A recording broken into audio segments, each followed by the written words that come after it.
ৰাতিপুৱাতে ওলালোঁ নাৰ্ছিং ৰুমলৈ যাবলৈ। কাৰণটো কি দেখাই আছোঁ, ভিডিঅ'টো শেষলৈকে চাব।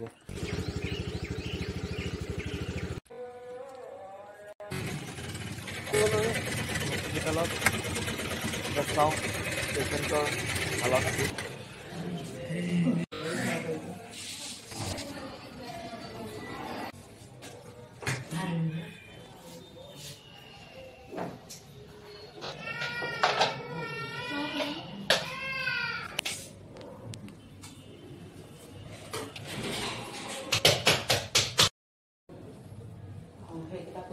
বৰ্তমান আছে পেচেণ্টৰ লগত প্ৰায় 15 দিন 10 দিন কণ্টিনিউ হস্পিটেলতে আছিলে।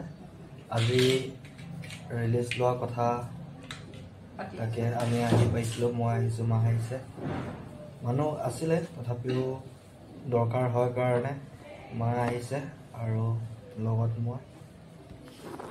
বৰ্তমান অৱস্থাটো ভালেই, খালি উশাহ লোৱাত অলপ সমস্যাৰ সন্মুখীন হয়। ৰাতিপুৱা সোনকালে অহাৰ কাৰণে একো খাই অহা নাই, চাহ একাপ খাই আহিছিলোঁ। অলমষ্ট 6:30 মানত ঘৰৰ পৰা ওলাই গ'লোঁ। তাতকৈ আগত 7:30 ইয়াত পালোঁহি। এতিয়া টাইম হৈছে 9টা।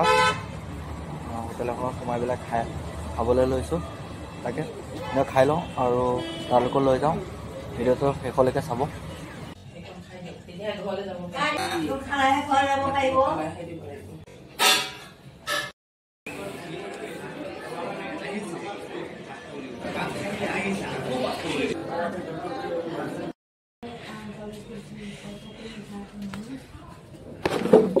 আমাৰ চব কাম ক্লিয়াৰ হৈ গ'ল। জাষ্ট যাব লাগে, পে'মেণ্টটো যি আছে কাউণ্টাৰত দিবগৈ লাগে। তো ৰিপৰ্ট যি আছিলে হৈ গ'ল। আমি এতিয়া পেচেণ্ট লৈ যাবলৈ কাৰণে ৰেডি হৈছোঁ।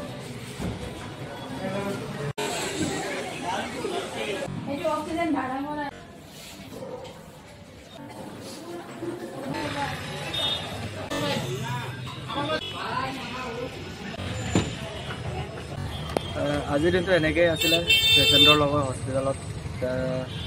অলপ সহায় কৰিলোঁ ফেমিলি মানুহৰ লগত থাকি পেলাই। এইখিনি আছিল। ভিডিঅ'টো ভাল পালে লাইক, কমেণ্ট, ছাবস্ক্ৰাইব আৰু শ্বেয়াৰ কৰিব।